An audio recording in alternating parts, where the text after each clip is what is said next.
Another day, another parcel. So, meron akong bagong bilhin na sports bra. Binili ko to from Fuyogi na brand. Black and white yung binili ko. Kasi nga, malapit na akong mag-open play.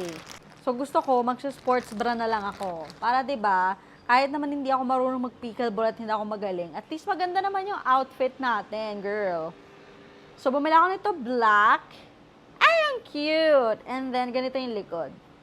Tapos, bumili ako ng white. Ayan, para may kapalitan. 'Di ba?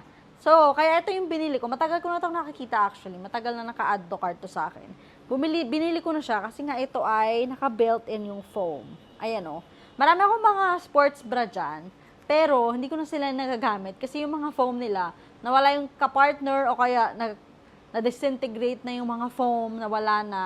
So, ang pangit na isuot. At least ito, may support yung mga girlies ko, 'di ba? Kahit naglalaro ako. Tapos kahit laban ko siya sa washing machine, hindi na siya madidisintegrate, hindi na mawawala kasi tingnan mo, nakatahi na talaga siya diyan, 'di ba? Same yun dito sa white. Ito, nakatahi na talaga. Yun yung hinahanap ko. Buti na lang, meron ako nakita sa TikTok kasi ang tagal ko na naghahanap. Tumingin na rin ako ng mga sports bra sa mall. Pero syempre, medyo pricey talaga sila. So, buti na lang nakita ko to. Meron silang ibang available colors, so malamang bibilin ko din yun. Kasi ang ganda ng quality. Di ba ang cute? Wala lang, share ka lang. Bye!